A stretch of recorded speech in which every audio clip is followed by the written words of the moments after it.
Clarity లేదు. అది లేదు, అసలు ఉంటదా లేదా ఉద్యోగమే. లేదు. జీతం అవును. పడలేదంటే లేనట్టు కదా అక్కడ.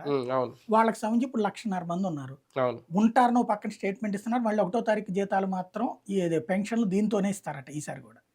సెక్రటేరియట్ ఉద్యోగులు. సెక్రటేరియట్ ఉద్యోగులు, ఇతర ఉద్యోగులు. వాస్తవంగా క్రిందటిసారి సెక్రటేరియట్ ఉద్యోగులు ఒక్కళ్ళే ఇవ్వలా. అవును. వాలంటీర్లను కూడా వాడారు. హ్మ్. వాలంటీర్లను ఆళ్ళు ఎట్లా బెదిరించారంటే, మీరు వెళ్ళిపోయేటట్టయితే మాకు సంబంధం లేదు. హ్మ్. మీరు ఇచ్చేయండి, పని చేయండి. హ్మ్.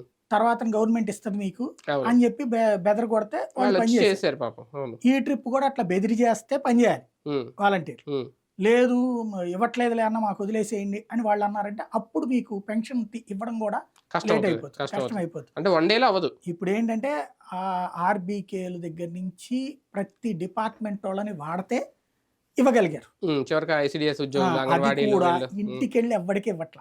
రమ్మంటున్నారు. ఆ! అవును. ఓ సెంటర్‌లో నుంచుని కేకేత్తన్నారు. హ్మ్. అక్కడికి కొన్ని పిలిపించుకొని కొన్ని చోట్ల సచివాలయాలకెళ్ళి కూడా ఆ! తీసుకుంటున్నారు. అవును. అట్లా కాబట్టి అంత గందరగోళంగా నడుస్తోంది. హ్మ్. మొన్నటిదాకా సాఫీగా సాగిపోయిన వ్యవస్థ అస్తవ్యస్తమైంది. హ్మ్. మాటల్లో మాత్రం పత్రికల్లో ఏమీ రావట్లేదు అదంతా. హ్మ్. అంత అద్భుతం అన్నట్టే అంటే దీని చూపెడుతున్నారు. మీద డిప్యూటీ సీఎం ఇంతకుముందు చేసిన వ్యాఖ్యలు వాలంటీర్ వ్యవస్థ మీద. ఇప్పుడు ఆయన సైలెంట్‌గా ఉండడం, బాబు గారి నుంచో, లోకేష్ గారి దగ్గర నుంచి కూడా ఓన్లీ ఆ వ్యవస్థ మీద అన్ని విషయాల్లో క్లారిటీ ఇస్తున్నారు గానీ, మేము వాలంటీర్‌లు ఉంచుతాం. రేపటి నుంచి వాళ్ళని విధుల్లోకి తీసుకుంటాం. ఇదైతే రావట్లేదు.